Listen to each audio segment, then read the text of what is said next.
Bhagavatam verses and commentaries by our acharyas. And we started, recently completed chapter 8, which ends with Mother Jasoda looking inside Krishna's mouth and seeing what she saw and getting confused and overwhelmed. Krishna then again covering her with Yogamaya potency, so she forgot what she saw and just thought as an intense love of a mother for Krishna. Vatsalya, rasa, parental affection. And at the end of that Leela, Shukadeva Goswami says, she's beyond whatever the reach of the Vedas. Different parts of the Vedas teach different aspects of God or the Lord. And this Veda section teaches this, and that Veda section teaches that. But Mother Jasoda is beyond all that. She is in this most exalted position of Braja Prem. She only sees Krishna as her beloved child. And then there's this discussion. Maharaj Parikshit, who's hearing from Shukadeva Goswami, says, wow, what austerities did she perform and Nanda Maharaj perform to come to this stage? And again says that their love exceeds the love of Vasudeva and Devaki. Because although Vasudeva and Devaki were awarded the service of being the so-called mother-father, because you can't be mother-father of the Supreme Lord, but they had that service. And so then, but they didn't have the experience of Krishna's childhood pastimes. But Yasoda and Nanda were intimately associated with those pastimes. So they were even more fortunate, most fortunate, Mahabhaga.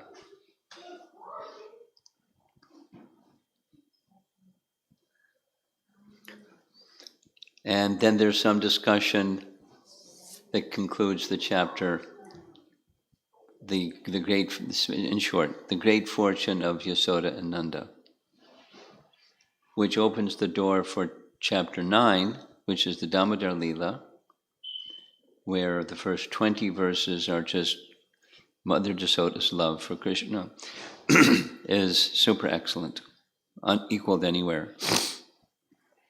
And there's descriptions saying that Nanda and Jasoda, they're with Krishna in Krishna Loka. They eternally, they didn't become. One cannot become. It's not a post. They're eternal associates. And their love is so intense and so pure that when Krishna performed his worldly pastimes, Prakat Leela, from one place, and Nanda and Jasoda appear, and they enrich and strengthen and expand the natural love of all the other associates because their love is so intense. So the Damodar Leela ends, it's 2 chapters. It ends with Krishna liberating Nalakuvera and Manigriva from the 2 trees, the Yamala Arjun trees. And now we're reading chapter 11. During Kartik month, I want to just cover 9 and 10, because it's very, very, very detailed and wonderful pastime. So chapter 11 opens with Nanda hears a big crash, and he comes running, and much to his surprise, he sees what he sees. He sees little Krishna, because he's just a toddler. He's just between 2 and 3 years old, little boy, with the rope tied around his waist, at the other end of the rope tied around a wooden grinding mortar, and he's looking in amazement at the whole scene. And the ladies, they come running because they heard the crash, and they see Krishna, and they have different emotions, transcendental emotions, because Krishna is the object. For some are astonished, some are fearful, some are puzzled, some are this and some are that, but they're all then, how did this happen? And the little boys, they were with Krishna, because when Mother Yasoda bound Krishna, it wasn't just, his friends were with him. Little boys, 2 to 3 years old boys, saying, we saw, he did it. They point to Krishna. He's with his little rope tied around his waist. And they described everything exactly as it happened. He began to toddle, and he pulled over the grinding mortar, and it went sideways, got stuck between the 2 trees. And here, I learned this from visiting Vrindavan, that Arjuna trees are very specific. Yamala Arjuna trees are hardwood trees. Like oak here in the West is hardwood. And there's different qualities of wood, but oak is really, so Yamala Arjuna tree is really hard wood with a very deep root system. So it's not just he pulled over a tree, but he pulled over one of those kind. So the roots were sticking up in the air. So they said there was no hurricane and no big wind and no thunderbolts and no elephants. And how did this happen? And the boys said, he did it. And they could see, the commentary says, that they could see where the grinding mortar was dragged across the ground, because it was heavy. And they could see that, so the boys said he pulled the trees over. And not only that, but 2 celestial beings came out of the trees and spoke some words to Krishna. So the elders, it's child's talk. They couldn't take it seriously. And then there's some description that some of the brahmanas, because they were also skeptical, but on the other hand, because they're brahmanas, they could consider the situation carefully. It was said by Gargamuni that Krishna would have powers like Narayana. He didn't say he was Narayana. He didn't say he wasn't Narayana. He said he'd have powers like Narayana. And so maybe he did pull the trees over. And then we ended up yesterday where the commentary says, normally when Krishna shows his Aishvarya, his opulences, it has a tendency to diminish the sweetness, and they see his divinity.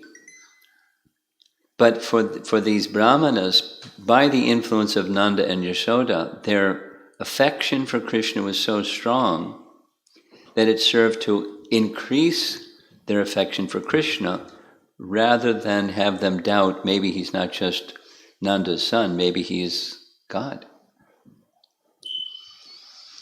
And they made the comparison to the torrents of rain coming down by Indra's arrangement on the Kandava forest. It didn't put out the forest fire, it served to increase the flames like ghee poured on fire. So we ended having this whole description of the Kandava forest. Maybe you'd like to hear that description. It's from Mahabharata. And there was, how old is the boy that was there last night? 12? 13? 13-year-old boy knew the whole story from the comic books, Chitra comic books. So here's this is where we ended up yesterday, but it's a nice description. And I think the children will like especially the boys, because there's a battle scene. Yeah, that's what they mean. I learned that there's a battle scene. You want to hear a battle scene? No. Come on. You want some ice cream? No.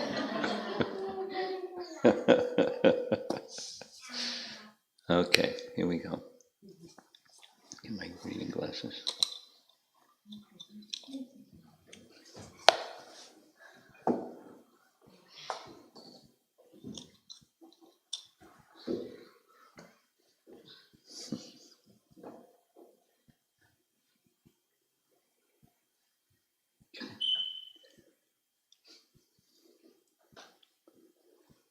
Really well written, and I'm sure you'll recognize the story. The scene opens in Hastinapur. Actually, it's not Hastinapur yet.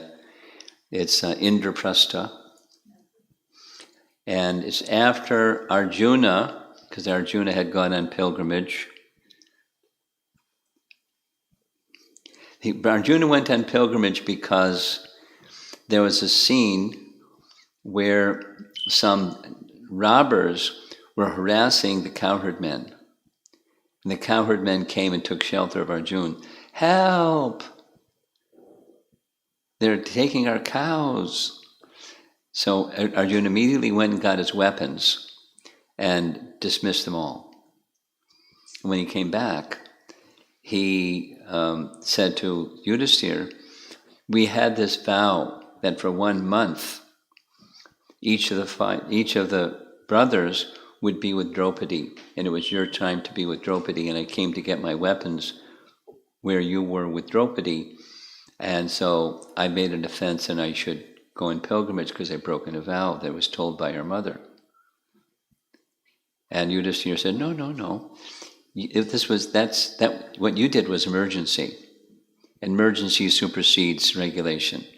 So you didn't do any violation. And he said, no, I'm going to go on pilgrimage. I've decided.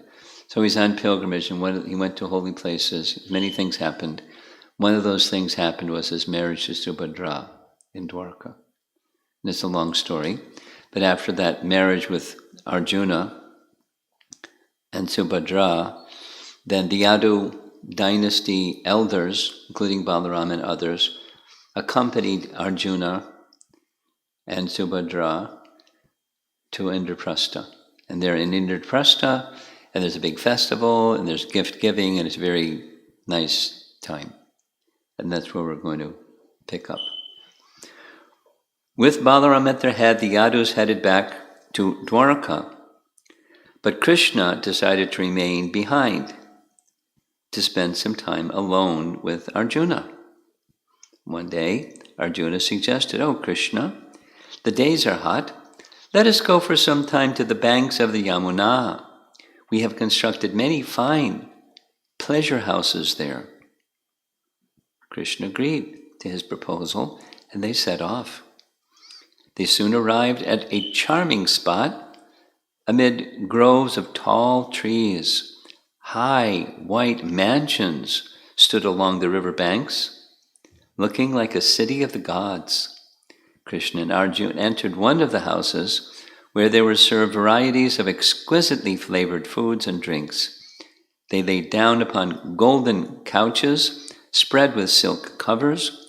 After relaxing for some time, they decided to go for a walk in the woods. The two heroes wandered along the riverbank, discussing martial arts.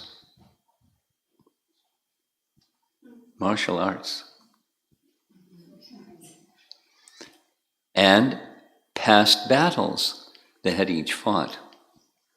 Having walked for a distance, they sat down upon an ivory bench that had been placed near the edge of a dense forest.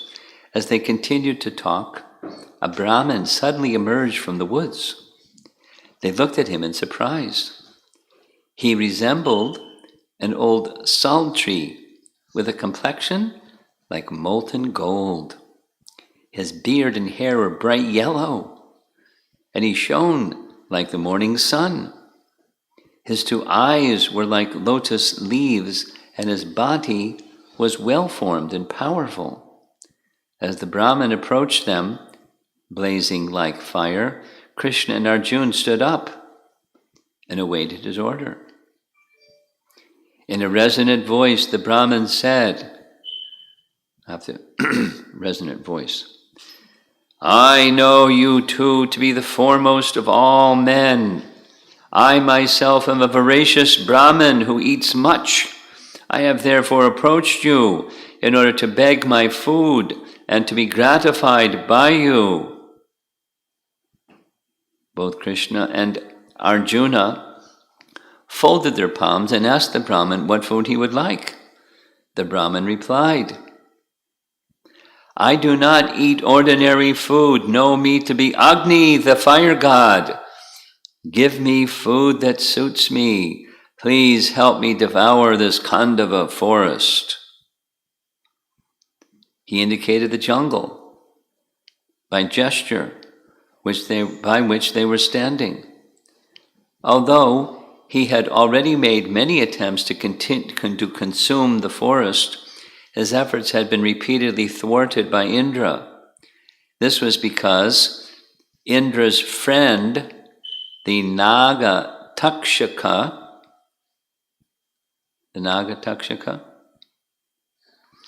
lived in the forest. Whenever Agni blazed up and began to cover the forest, Indra would send torrents of rain to stop him. The fire god continued, both of you are experts in arms. By your prowess, you will be able to prevent Indra from stopping me. Thus I shall consume this great forest, O heroes. This is the food I desire to have from you. Krishna and Arjuna looked at each other in surprise. They assured Agni that they would do everything in their power to help him, but they were curious as to why he wanted to consume this particular forest.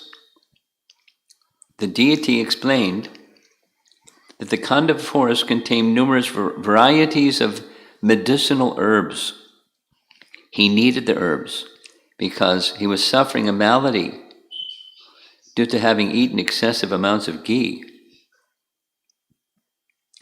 There had been a great sacrifice performed by a king named Shvetaki, in which so much ghee was offered into the fire that Agni became ill. Brahma then told him that he could be cured if he ate the herbs in the Khandava forest. When Agni failed in his attempts to consume the forest, Brahma told him that he would succeed if he could gain the assistance of Krishna and Arjuna. Brahma had said, in a previous incarnation, these 2 men were in fact the ancient and infallible deities Nara and Narayana. They have appeared on the earth to accomplish the celestials' purpose, therefore ask for their help. Agni concluded, I now depend on you too. I must eat this forest. Brahma has also informed me that the living beings within the forest are sinful and should be destroyed. Therefore, do not harbor any doubts. This act is sanctioned by authority. Of course, Krishna is the supreme authority, but Brahma's authority too. Arjuna replied, I possess many celestial weapons, but I have no bow capable of bearing their power. If I am to achieve the task you have set, I will require an inexhaustible quiver of arrows and a chariot drawn by celestial steeds. If you can provide all this, then we will surely accomplish your desire. Agni meditated upon Varuna, god of the netherworlds, and the deity immediately appeared and said, what shall I do for you? Agni knew that Varuna kept many celestial weapons in the depths of the ocean. Therefore he asked him to present Arjuna with the celestial bow Gandiva, as well as 2 inexhaustible quivers of arrows. Agni also asked that Varuna bring forth a chariot belonging to Soma, the moon god. Varuna agreed and caused all those things to appear at that very spot. Arjuna looked with wonder at the Gandiva bow. It appeared like a rainbow, embedded with celestial gems. As tall as a man, it was flawless. The Pandava took up the shining bow and forcefully twanged its string. A sound like the crash of thunder resounded throughout the forest, terrifying all the creatures. Holding the bow, the joyful Arjuna next approached the huge golden chariot. It was filled with varieties of celestial weapons, as well as the 2 inexhaustible quivers Agni had requested. The chariot was yoked with golden harnesses to silvery steeds from the land of the Gandharvas. These horses were capable of going anywhere within the worlds, all the worlds, and could move with the speed of the wind or the mind. Above the chariot flew a banner bearing the image of... Who was on the flag of Arjuna chariot? Hanuman. Yeah. Rama's great monkey servant Hanuman seemed to be burning everything that fell within his gaze. Other flags on the chariot bearing images of fierce beasts. All the creatures roared terribly from their standards, getting ready for battle. The kids are going away. That's too bad. Arjuna circumambulated the chariot and then mounted it. Like a victorious man ascending to heaven, he put on the suit of celestial armor that lay there. He stood with the Gandiva bow in his hand, resembling the sun shining from behind an evening cloud. Then he drove the chariot around, smiling as he heard the loud rumble of its wheels. Varuna also gave Krishna a club called, what's the name of Krishna's club? Starts with a K. Kaumudaki, which roared loudly when wheeled about, and which could crush even Daityas and Danavas. Krishna then mounted Arjuna's chariot, saying that he would become the driver. Arjuna again addressed Agni, "Oh, fire god, we are now ready to satisfy your request.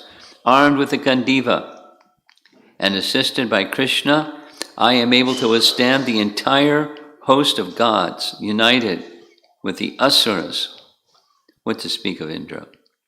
Therefore, blaze up as much as you like and surround this forest."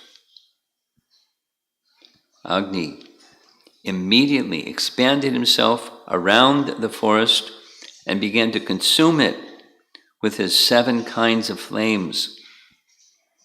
He assumed the fearful appearance he assumes at the end of an eon, which he uses to destroy all things.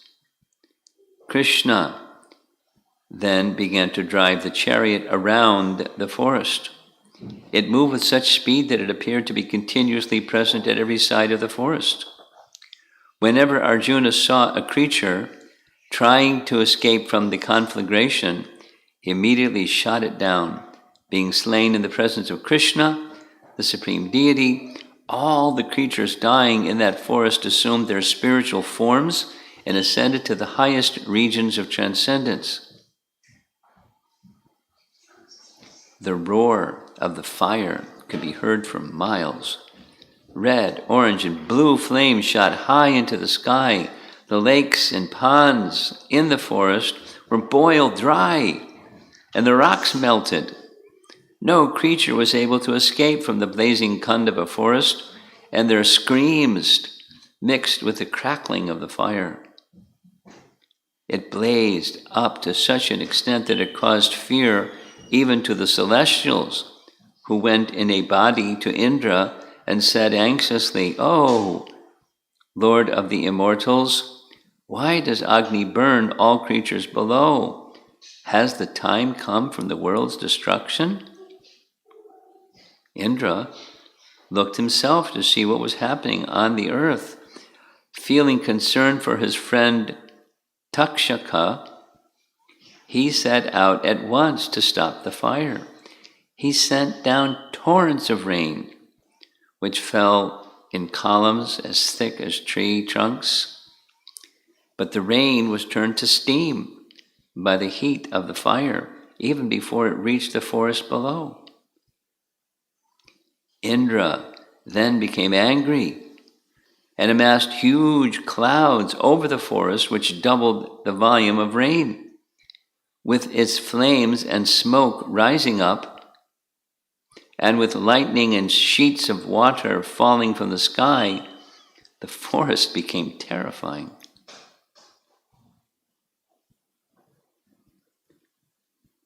Arjuna saw Indra's attempt to put out the fire, and he sent hundreds of thousands of arrows in a tight network over the forest. The net of arrows acted as a vast umbrella and completely checked the falling rain. The Naga, Takshaka, was not present in the Khandava, but both his wife and son were caught in the blaze. They flew swiftly upwards and were seen by Arjuna. He instantly fired an arrow which severed the snake lady's head. He then trained another arrow upon Takshaka's son, Ashvasena. Seeing this, Indra raised a violent wind around Arjuna, which temporarily deprived him of his senses. Ashvasena escaped and disappeared into the sky. As he regained his senses, Arjuna became angry with Indra. He shouted a challenge to the god and covered the sky with his arrows.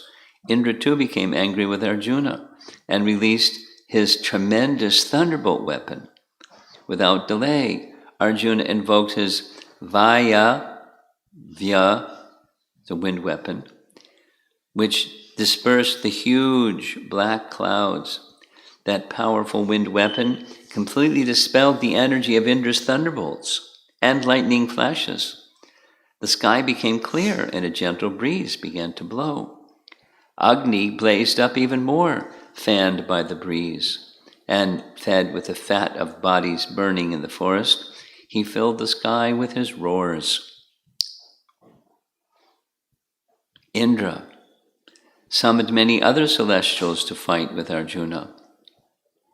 Hosts of powerful heavenly fighters appeared and began to send their weapons at both him and Krishna.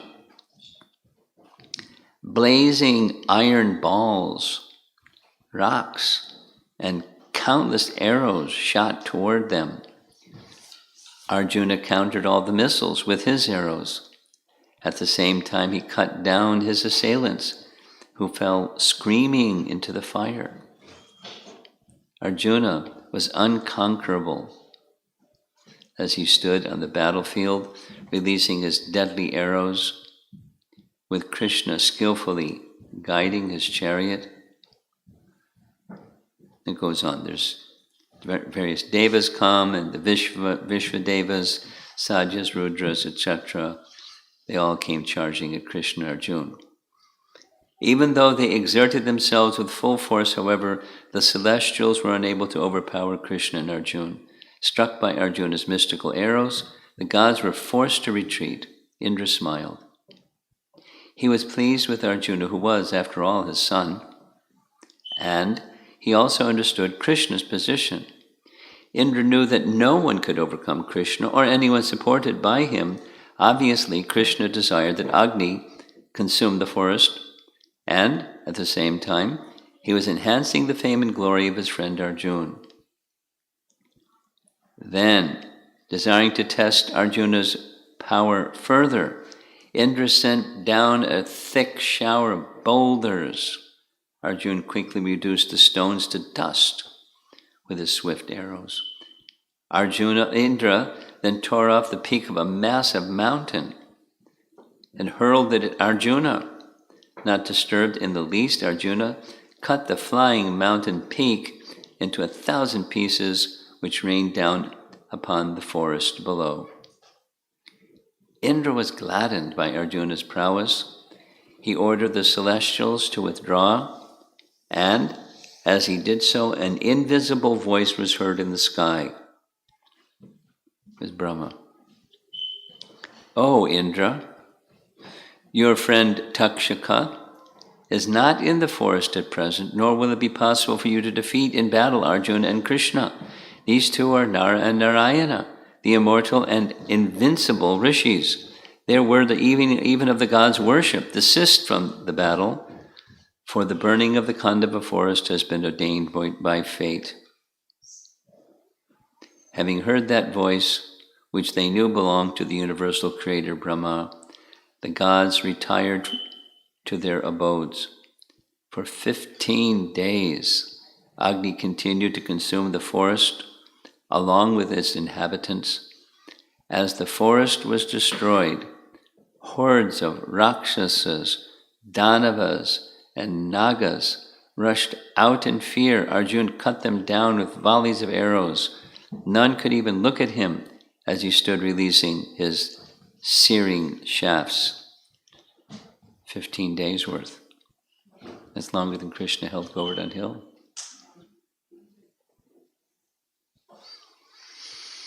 Gradually the forest was reduced to ashes and Agni was gratified. And the concluding, Mayadanava comes and there's a whole description of what happens. As the flames in the forest died down, Indra again appeared before Arjuna and Krishna. Agni stood next to him and said, "O Partha, O Keshava, you have achieved that which could not be achieved by any celestial. Please ask for me any boon you desire. I am very much pleased." What did Arjuna ask for? All his weapons. Indra smiled and replied that he would indeed give him all the weapons, but not just yet. When Shiva would offer Arjuna his Pashupat weapon, then Indra would bring him to heaven and give him all the fire and wind weapons. That time would come in the future. And Krishna's benediction, Krishna asked that his friendship with Arjuna might last forever, and Indra said, "It shall be so."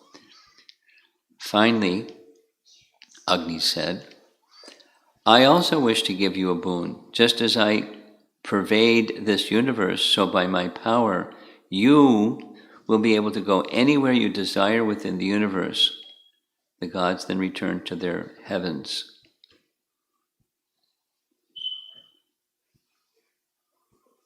Maya Danava again. So Maya wanted to do some service. Arjuna refused. He insisted. Arjuna refused. Krishna said, if you really want to do something, you can make a special place at Indraprastha for them. And he did it. He gathered materials from a place where he had deposited them. That's a long explanation. So,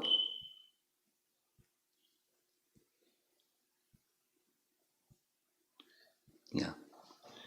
He had, Maya explained that he had formerly been engaged by Vrishaparva, king of the Danavas, to construct special sacrificial altars for the Asuras. He had gathered all kinds of celestial materials, which he had stored at Vrishaparva's house, high up in the Mainaka mountain. There was also a great club with which Vrishaparva had once withstood the gods in battle. Maya would bring that club, equal to 100,000 ordinary clubs, and give it to Bhima. Who else do you give a club to? Yeah, so it's a gift from Maya Danava. He would also fetch from the depths of a lake in Mainaka, the large celestial conch known as Devadatta for Arjuna, which he used at the, yeah. If Arjuna blew that conch on the battlefield, it would shatter his opponent's hearts. So Mayadana went off to gather the things, and this palace construction was made at Indraprastha. So that's where we ended yesterday.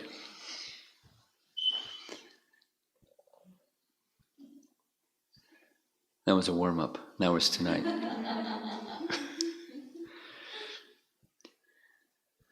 So now we're back in Braja, where Nanda and the cowherd men are seeing these fallen trees, and they heard the little boys, and they're deciding whatever they're going to do. Nanda and the cowherd men did not believe the children because their feelings for Krishna would not allow them to think that Krishna was omnipotent. Some of the men, however, remembered Gargamuni's prediction about Krishna's being equal to Narayana. Though full of affection for Krishna, some became uncertain and thought, maybe he did it. And that final Jiva Goswami's commentary, short. The cowherd men headed by Nanda could not believe the children's words. As children, a child could not uproot 2 trees. Others were doubtful of the children's words. Having the highest affection as elders, they did not accept the words of the children. So now we're reading 10, 11, 16. Chapter 11, text 16. When Nanda Maharaj saw his son bound with ropes to the wooden mortar and dragging it, he smiled and released Krishna from his bonds. And the purport, Prabhupada's purport here. Nanda Maharaj was surprised that Yashoda, Krishna's mother, could have bound her beloved child in such a way. Krishna was exchanging love with her. How then could she have been so cruel as to bind him to the wooden mortar? Nanda Maharaj understood this exchange of love, and therefore he smiled and released Krishna. In other words, as Krishna, the Supreme Personality of Godhead, binds a living entity to fruitive activities, he binds Mother Yashoda and Nanda Maharaj in parental affection. This is his pastime. Vishwanath Chakravarti Thakur writes, glancing constantly over all of Krishna's limbs, Nanda smiled. Your mother, whose lap you prefer to mine, has bound you because of your small offense? So how can I release you? Thinking in this way, he was smiling. In the same way that you bind the jivas with Maya, you bind your mother and father with prema. And Jiva Goswami writes, this verse shows Nanda's strong vatsalya, parental affection.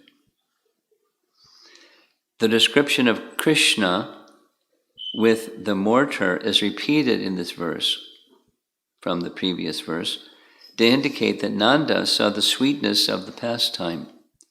It awakened his prema when he considered that his child was young but healthy in spite of pulling the mortar.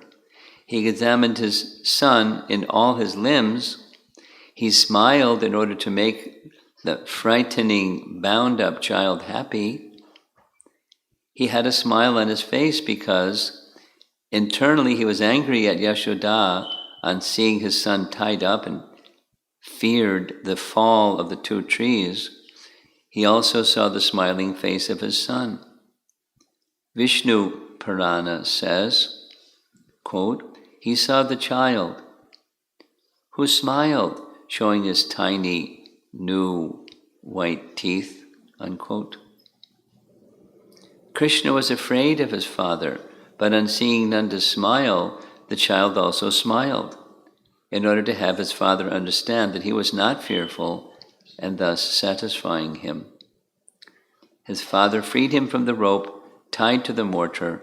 He first of all untied the rope binding him to the mortar. The word ha expresses joy. Just as Yashoda was able to tie up Krishna, Nanda was able to untie him. Thus, Nanda had similar prema.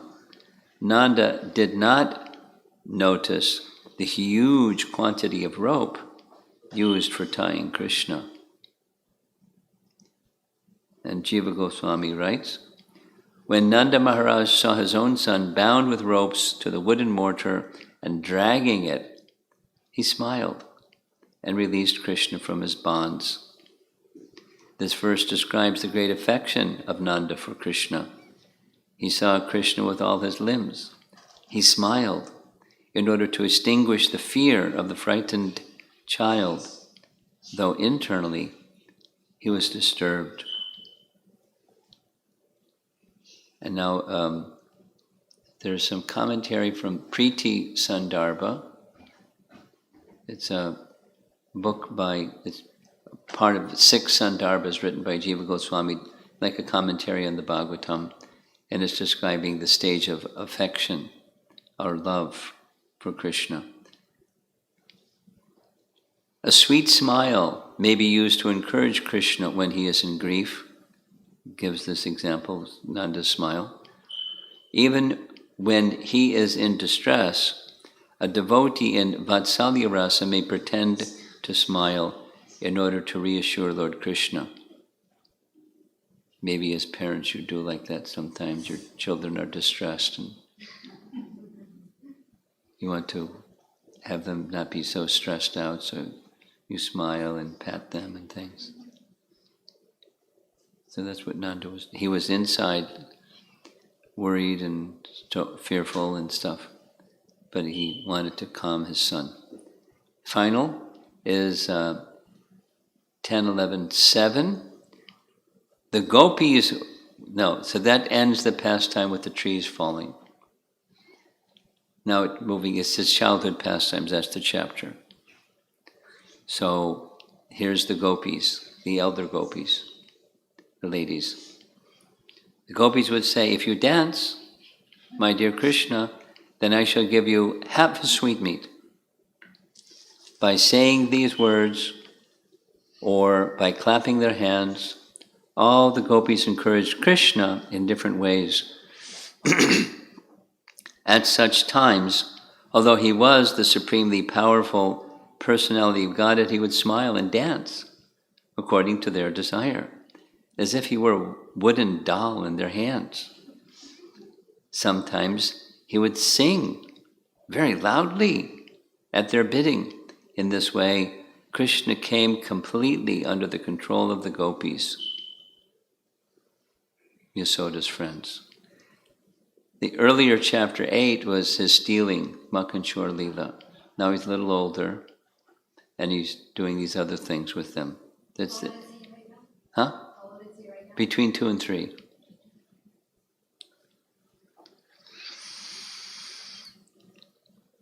Vishwanath Chakravarti writes, who can describe the good fortune of Nanda and Yashoda, Krishna's father and mother? Although he is the controller of Brahma and Shiva and others, Krishna is controlled at every step by the inhabitants of Braja. This is described in 3.5 verses. Quote, if you dance, I will give you a sweet. Inspired by the gopis, Stobitaha, the Lord, that means joking, laughing, Stobha. The Lord sometimes danced just like a normal boy, Balavat. Sometimes, without showing his powers because of the gopis' love, he would sing like a wooden puppet. Jiva Goswami writes, not only was he controlled by the prema of his mother and father, having the highest affection for him, other gopis also controlled him. previous events are described in 2 verses. These gopis were generally elderly. Though Bhagavan was full of all powers, he was like other boys. He forgot his own powers by being absorbed in his childhood pastimes, controlled by the rasa of its prema. He acted according to his childhood pastimes. Sometimes he sang, sometimes he danced, and sometimes he appeared ignorant. As a small child, he knew dancing a little, sometimes showing himself to be ignorant, mugdha, or in dancing he was charming. He danced because he was controlled by them like a puppet on strings. And now last is Jiva Goswami explains, again this is Priti Sandarbha. Sometimes contrary elements such as enemies acting unfavorably became udipana, stimulations of ecstatic love, just as the heat of the sun stimulates desire for water. Nice comparison. This is, Jiva Goswami was a student and nephew of Rupa Goswami. Rupa Goswami received detailed instructions from Lord Chaitanya about the science of rasa, and he wrote books on bhakti, bhakti rasa, bhakti rasamrita sindhu. And so this term udipana is from that book. Udipana means that which stimulates ecstatic love, like, how Krishna would smile, or Krishna's playing his flute, or Krishna's glancing with his eyes, or even his clothes and the description of his garlands. And these are all stimulations of ecstatic love, udipanas. Udipanas. So sometimes when some obstacle would come, an enemy would come, it would also serve as a stimulation of ecstatic love. The comparison is how rain stimulates one becoming thirsty.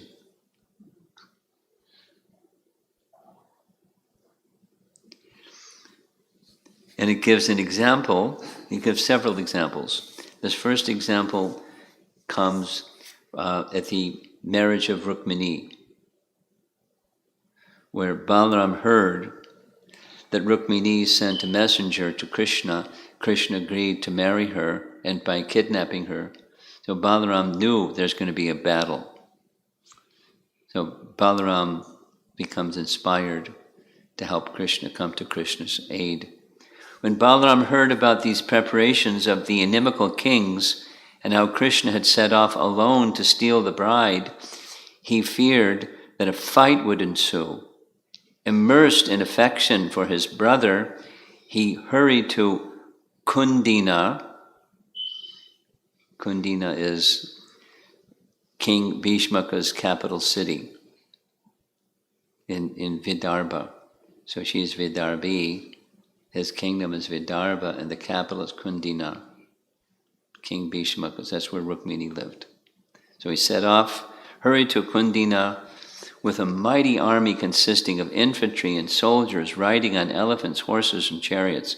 He's coming from Dwarka to do this. Commentary continues. Dirt in which children play stimulates vatsalya, parental affection.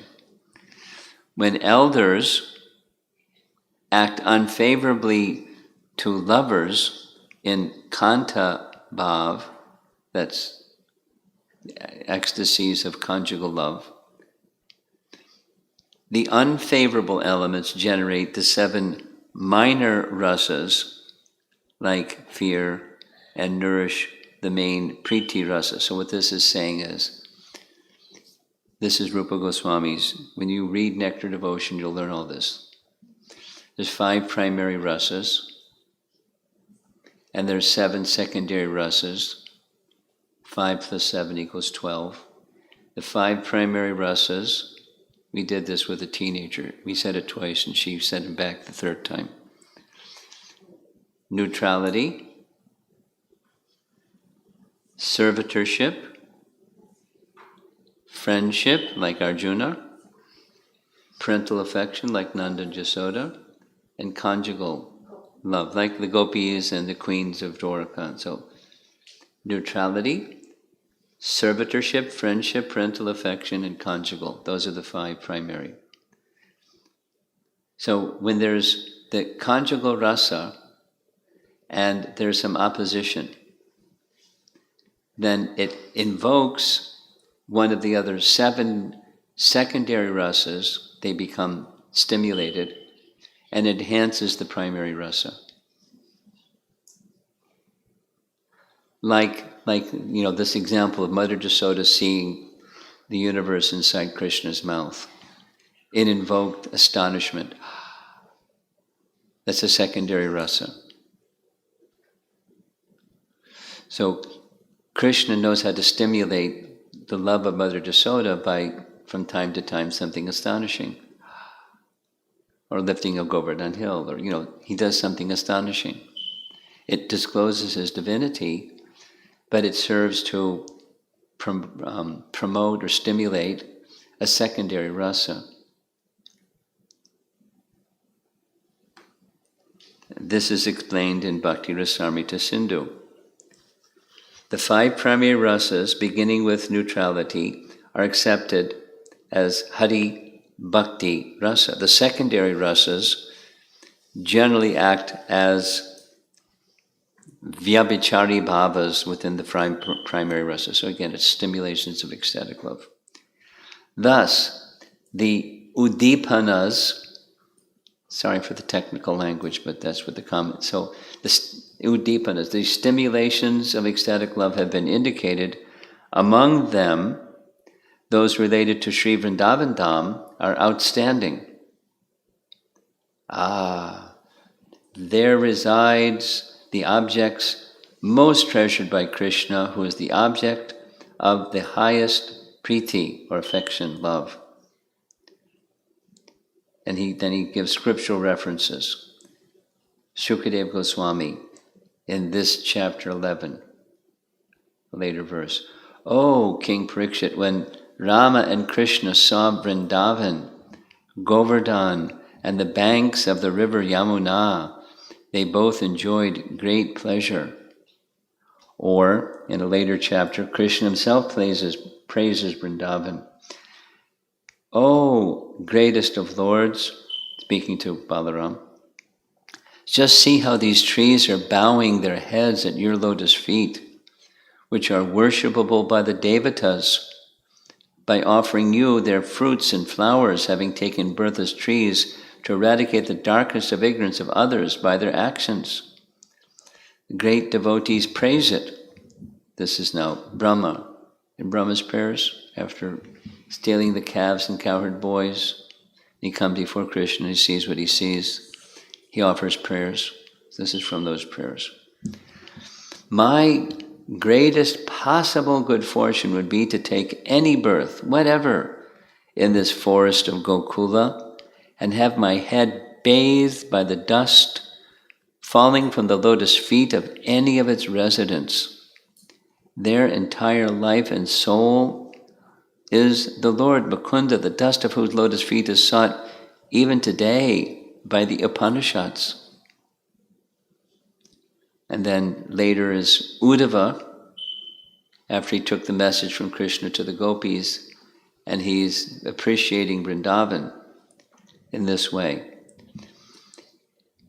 The gopis of Vrindavan have given up the association of their husbands, sons, and other family members who are very difficult to give up, and they have forsaken their relatives in the path of Dharma to obtain the lotus feet of Mukunda Krishna, which even the Vedas pursue. Oh, let me be fortunate enough to become one of the bushes, creepers, or herbs in Vrindavan, because the gopis bless them with the dust of their lotus feet.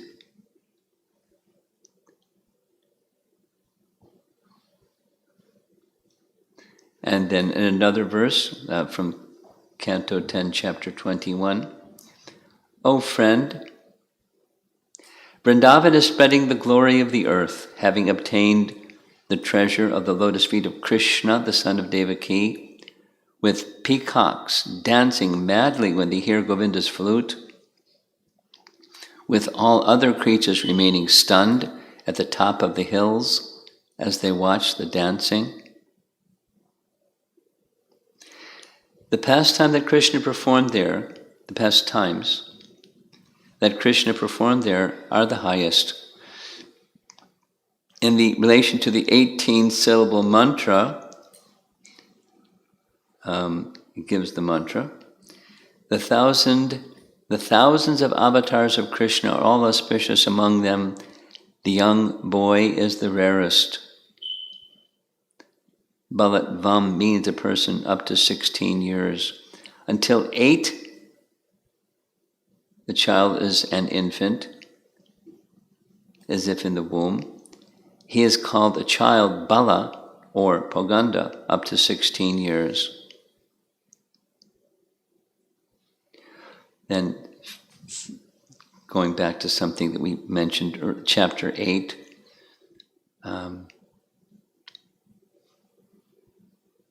great devotees sing of the activities of Krishna in his childhood, with which Vasudeva and Devaki could not experience, which even today destroy the sins of all people. So it goes on. It's just expressing the glories of Vrindavan Dham and how the Vrindavan Dham stimulates love for Krishna like no other place. Other places may also, but the Braja Leela of Krishna are most exalted and expressed, so he's giving references and references and references. Here's one of those references, chapter 8. When Krishna and Balaram, with the strength of their legs, crawled about zigzag in the muddy places of Vraja, the sound of their ankle bells was very charming. Pleased by the sound of other people's ankle bells, they used to follow these people. But when they saw that they were other people, not their parents, they became afraid and returned to their real mothers. Or, in that same chapter 29, chapter 8, your son comes to our houses before the milking of the cows and releases the calves. And when the masters of the house becomes angry, your son merely smiles. Sometimes he devises some process by which he steals palatable curd, butter, and milk, which he then eats and drinks. When the monkeys assemble, he divides it with them, and when the monkeys have had their bellies so full they won't take any more, he breaks the pots. Sometimes when he gets no opportunity to steal butter or milk from a house, he will be angry at the householders and he make the small children cry and then run away. It even says it pinches them.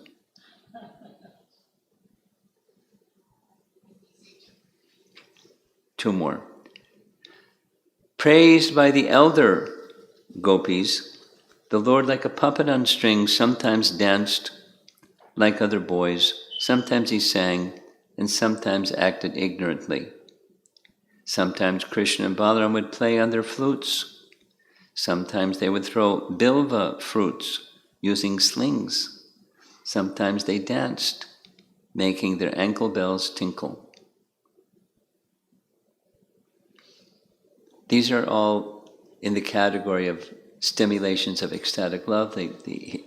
Krishna is performing the pastimes or hearing about them, remembering them, seeing paintings that illustrate them, and so forth. The remembrance of Krishna in his Vrindavan pastimes serves to, on one side it's cleansing, on the other side it's stimulating of ecstatic love. So the pastimes that we're reading from are glorified in that way. Yeah. Question. How do you define Draupadi's vision for Krishna and Arjuna's vision for Krishna? Like, Draupadi knew that he is Lord Krishna, but Arjuna found out when in the war, when he put the Gita for him, and he Samarpan. I know some is going for English word. Samarpan. The purpose of the microphone is for... When he surrendered himself to Lord Krishna, that's when he realized he's the ultimate God. Well, Arjun's relationship with Krishna is Sakya Rasa. And he's also Krishna's bhakta. Krishna says that in Bhagavad Gita. Bhaktosi me sakha cheti. He says to Arjuna, because you're my bhakta and you're my sakha, you'll understand everything. So there's these two things going on simultaneously with Arjuna. That is, he understands who Krishna is, and he's Krishna's sakha. He's his friend. I'm commenting. It's responding. It's not that he didn't know. Not that he didn't know that Krishna is God. But he's in this very special zone. There are persons that don't know anything about anything. And then there's the Brajbasis who know everything, but their love is so strong they can't even see it. And then there's this middle zone, like, Hastinapur and Mathura. And even in Dwarka, they have an understanding of Krishna's divinity, but they have other relationships with Krishna that sometimes eclipse. Here's a nice example, classic. Krishna kills Kamsa and Chanur and Mushika and the wrestlers and so forth. Then he goes to the prison house to free his mother and father. They heard that he killed Kamsa. So they're seeing him like they saw him when he was first born, the four-armed Vasudeva Krishna. But Krishna, he wanted to be reunited. He's 12 years old. He hasn't been with mom and dad since, he was that night he was born. He wants parental affection. But they're seeing him as God. So he then covered them with his Yogamaya potency. So they just forgot that he's God and treated him and Balaram like their sons. So there's this dual position in this, I'm calling it the middle zone. And Arjuna was in that zone. Sometimes it was prominent that he understood Krishna as God. He was his devotee. And sometimes more prominent was just, he is my friend. So there is actually 6 rasas, if I might say, between Sakya ras and the Bhakti ras. No, Somewhere no, in between? no. His primary rasa with Krishna is friendship. That's his primary rasa. And in that category of... So Krishna had friends in Braja. And Krishna had friends with Arjuna. Krishna had friendship with Uddhava. He was also his dear friend. He had friendship, relationships, primary relationships. And some of those, there's less understanding of his divinity, and some of them there's more understanding of his divinity. And it's even more understanding of his divinity in Dwarka than in Mathura and Hastinapur. But there's still the primary rasa. How about Pitama Bhishma and Krishna then? How about Bhishma? Yeah, because he was actually intimidating Krishna to fight with him. Well, that's another story. The primary rasa of grandfather Bhishma is dasya, the servitorship rasa.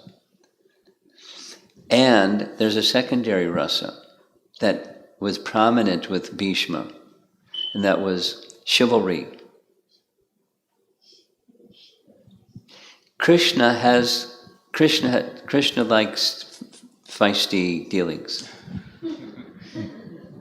It's not primary, but it's in his character. That's a secondary rasa. Grandfather Bhishma knew that. So he acted in a way that appeared in his primary rasa as a servant.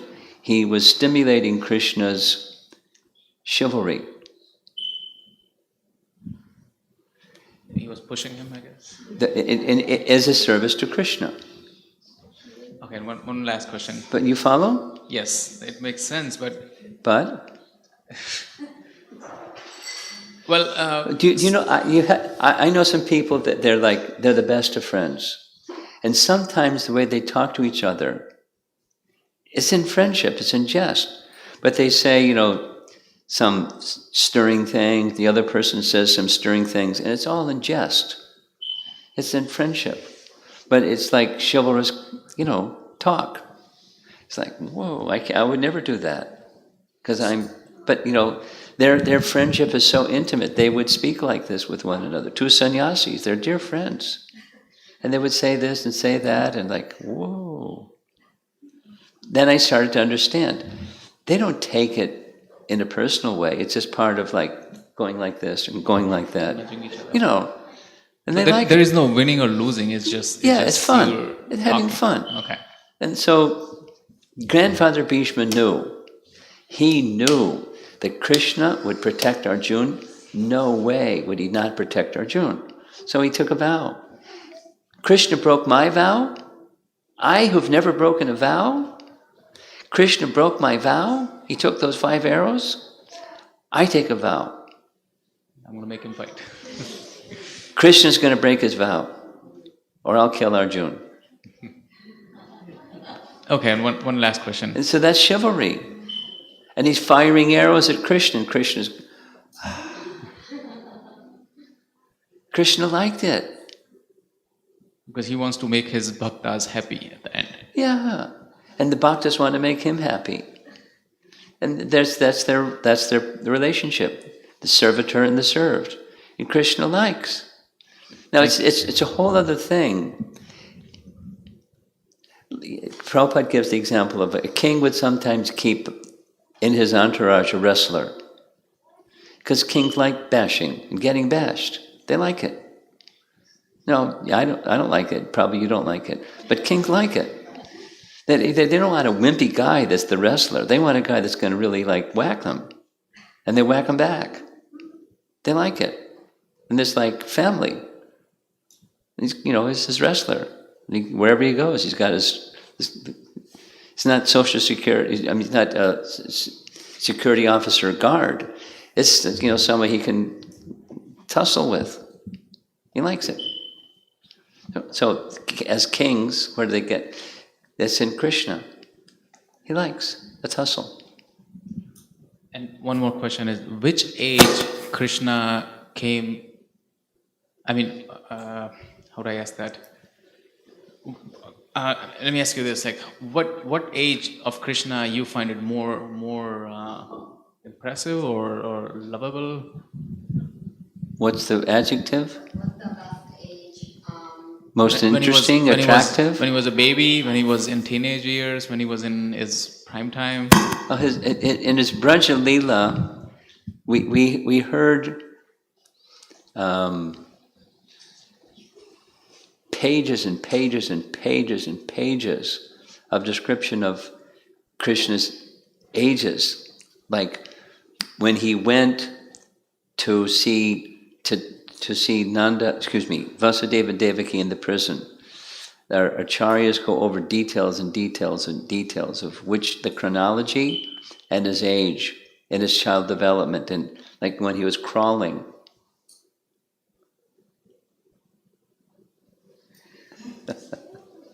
When he was crawling, how old was he?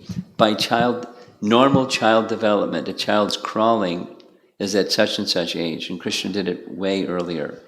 And then when he started walking, it was way earlier. He was like, he grew up quickly. And Balaram also. But, so, your question specifically is his age, and when he left Vrindavan, he was 12 years, 8 months. And his pastimes in Vrindavan are most attractive. So that's like, from his early childhood pastimes until 12. But yeah, I find particularly attractive, like, Krishna's lifting of Govardhan Hill. It was when he was 7 years old. think of one of these boys when they're 7 years old and lifting up, a chair. What to speak of a mountain? So he's exhibiting, but he was doing this for the purpose of satisfying his devotees. Because his pastimes were for the pleasure of his devotees. But so during the course of the day, he would sometimes be with the cowherd boys and the cows, and sometimes he would not be with them, and then he was with his mother and father, and sometimes he was with the gopis, and they were all, when they were with him, that was great, and then when they weren't, they were like feeling separation. So he made an arrangement. He could be with them all for 7 days non-stop. It was a big festival, a real festival for Vraja. And there were many things being accomplished. So his pastimes in Vraja is not specifically an age, but his pastimes in Vraja are most attractive for me. And I would say,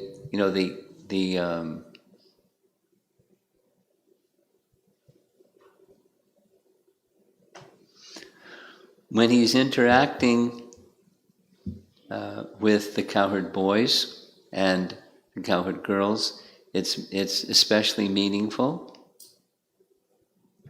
more so than the Makanchor Leela early pastimes. The chapter 8 pastimes don't hold the same charm. Maybe because I'm a sannyasi or something.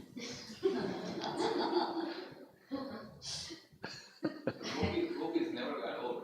They were always young. They were young. Baby when he was As he was young, they grew. This is something that our acharyas say. When he was united with Vasudeva and Devaki, he was 12 plus some months.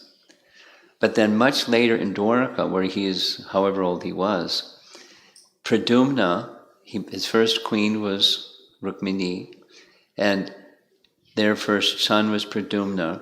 There's a verse later in the Bhagavatam, when Pradumna entered the inner chamber of Krishna's palace, he was just 12 years old, and the ladies mistook him for Krishna.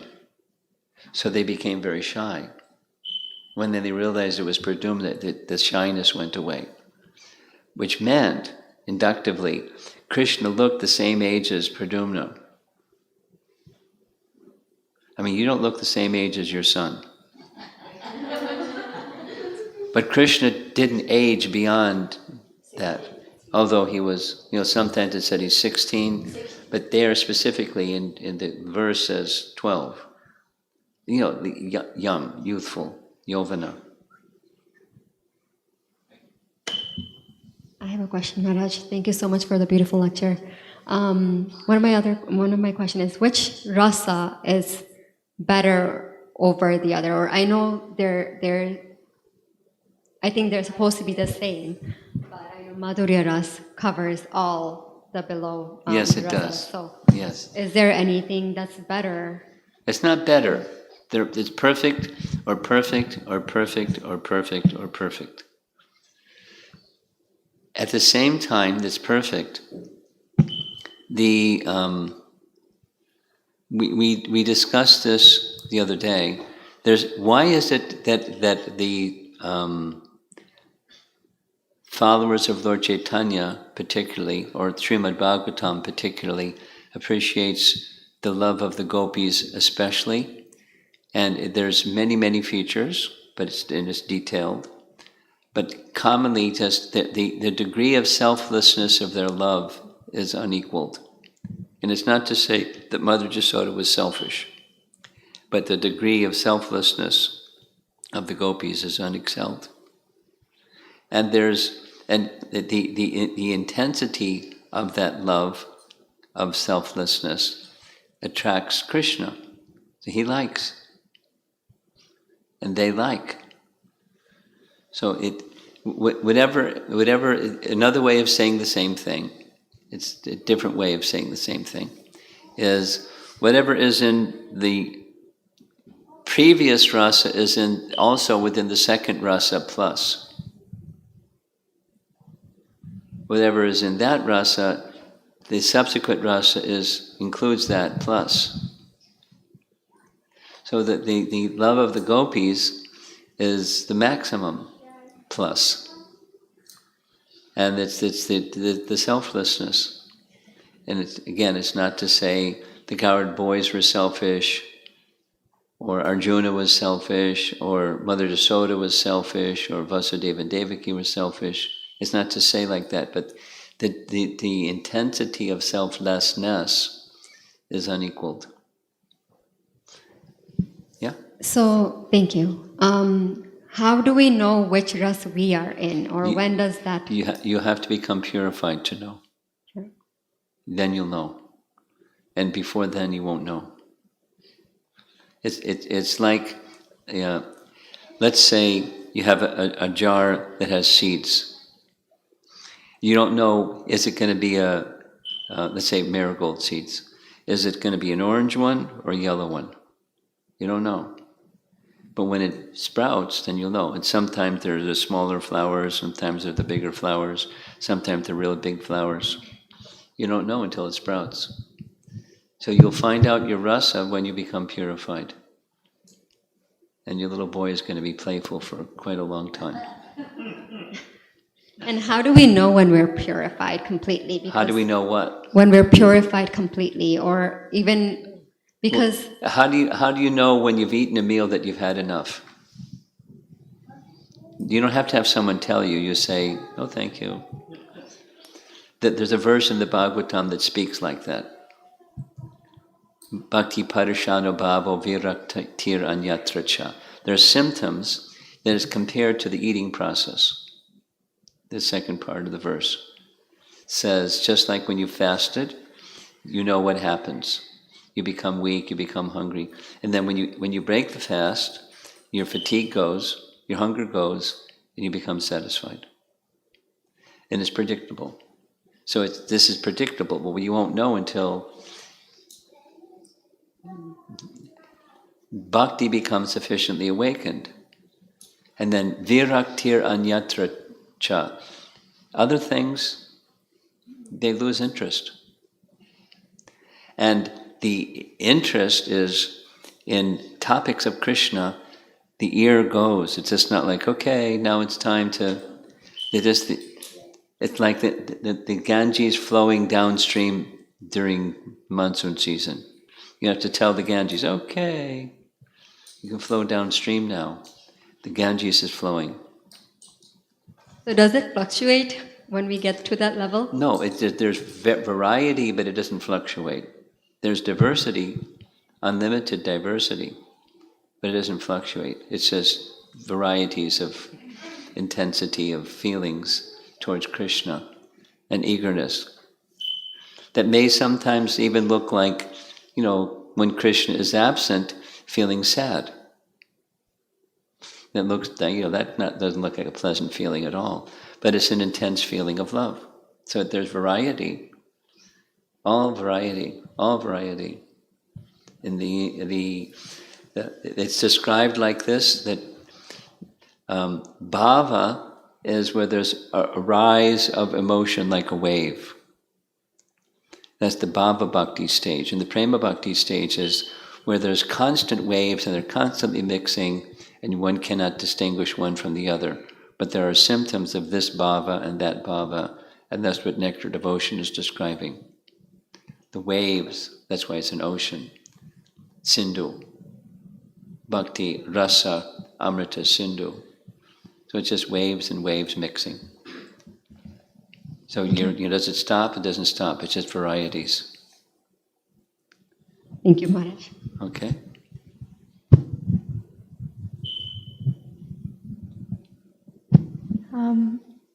Online questions.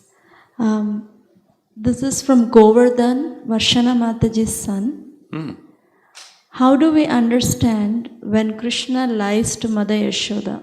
He says he didn't eat dirt, he didn't eat butter, but when he has eaten dirt. Well, we don't know whether he ate dirt or not.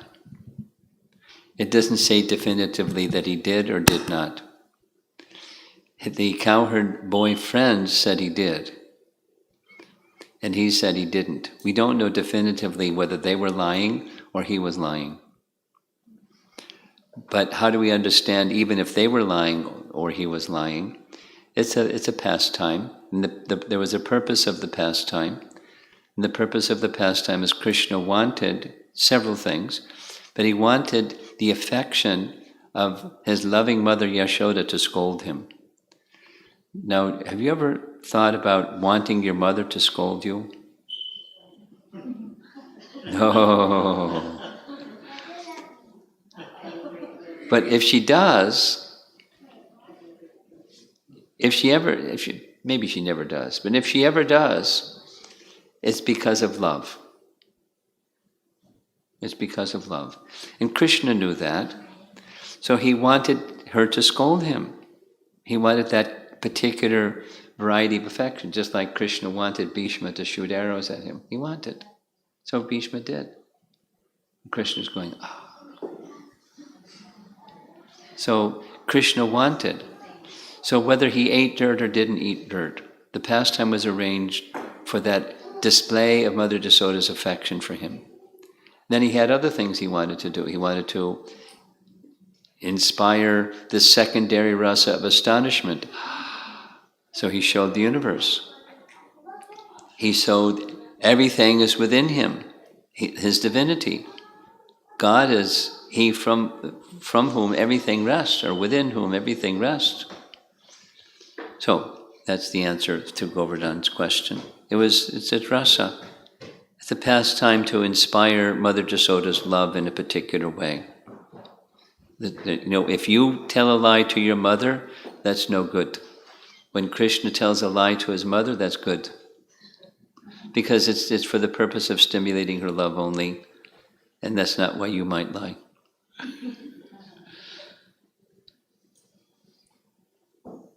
Has a second question out of topic. How is thinking connected to brain? How's what? Thinking. What? Thinking connected to brain. Seeing connected to the brain? Thinking connected to the brain. Brain is a physical thing, and thinking and mind are not physical. But we need the head to think. Well, it's definitely off topic. And the brain is not the mind. The brain is not the mind.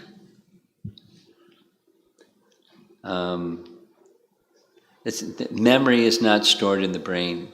Memory is stored in the mind. Mind is subtle. It's not that the mind is not physical. The mind is physical, but it's subtle physical, not gross physical. The brain is gross physical. The mind is subtle physical. And there's just like, here's a computer, and there's hardware and there's software. And they both have to be in order for the computer to work. The mind is the software, and the brain is the hardware. And this next question is from Gopi Priya, Shyamasundar Prabhu's daughter.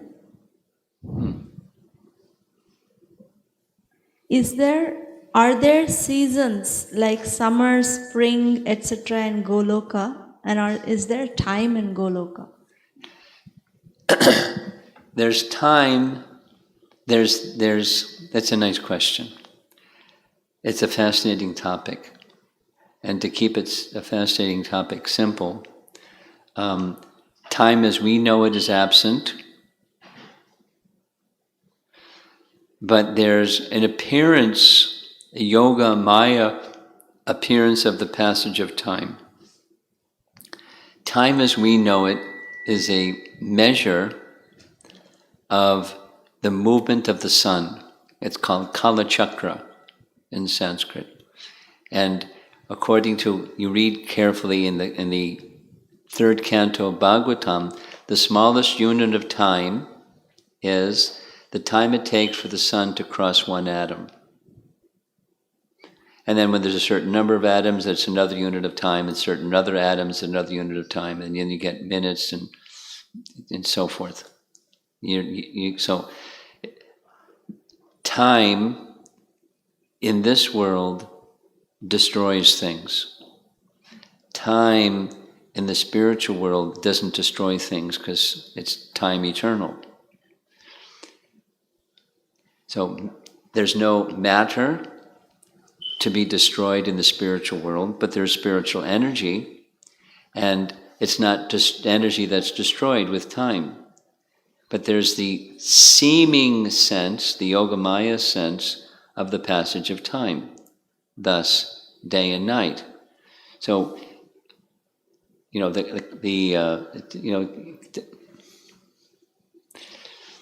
the description of the universal form, or the description in the fifth canto, is the sun in a period of 24 hours moves on this Kala Chakra, the wheel of time. The sun moves in a clockwise direction.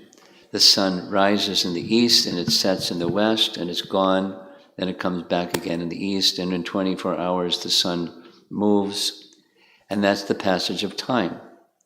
And time brings the change of seasons and brings all kinds of things. But in the spiritual world, there's no sun that moves. There's no passage of time. There's no Kala Chakra. Time is eternal. While saying that, for the sake of pastimes, there's different times of the day, the rising of the sun, and then it's time for the cowherd boys to go and take care of herding the cows. And then as the sun comes to the afternoon time, they come back, and then it's a big festival in Braja for the people who've been separated from Krishna for the day, to get his association again and bathe him and feed him and so forth and so on, put him to bed, tell him stories, and do things that the parental affection is all about. And then he's with the gopis. So it's 24/7 he's engaged. And with different pastimes, with different groups of devotees. But there's no passage of time as we know it. It doesn't nothing is destroyed. It's eternal time. Like we read in Bhagavad Gita, for example. We read in Bhagavad Gita chapter 8. In the spiritual world, there's no need of sunlight, moonlight, or electricity. And yet there's a sun, and there's a moon. We don't know about electricity. Sun and moon. But in Krishna Loka, it's always a full moon.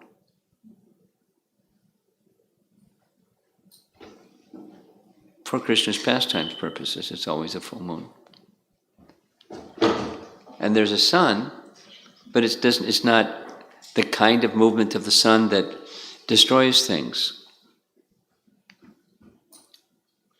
Time here destroys things. In the spiritual world, time doesn't destroy things. So that's a little explanation. It's a fascinating topic. Next question. Why is it so difficult? Here's the microphone. Why is it so difficult? To identify as the soul, and so easy to identify with body or mind. Well, because we're conditioned, and the deluding potency called Mahamaya is very strong, and we're under her grip. We've been under her grip for a long time. When you're in prison, why is it so difficult to get out of prison?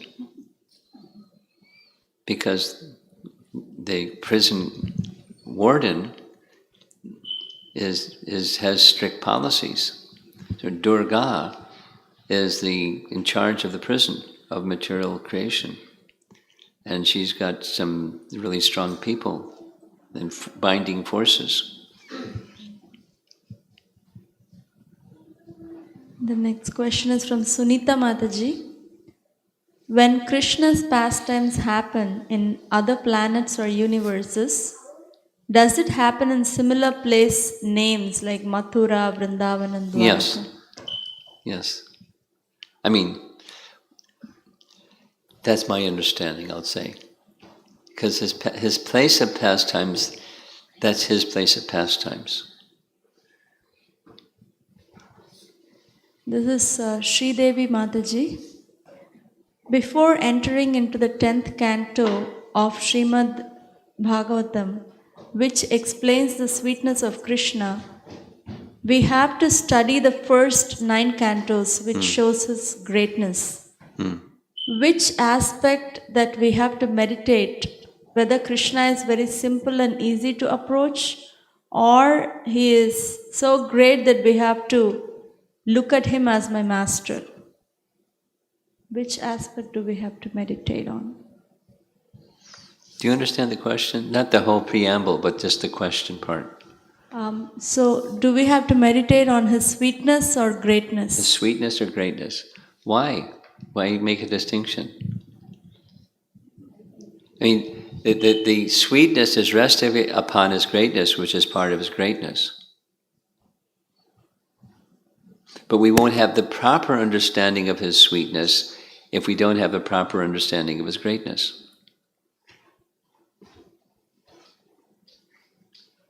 We'll take it as mundane, like ma and pa in the kids. It's not the same. There's some resemblance, but it's not the same. Unless we have the Aishvarya aspect clear, the sweetness will be misunderstood.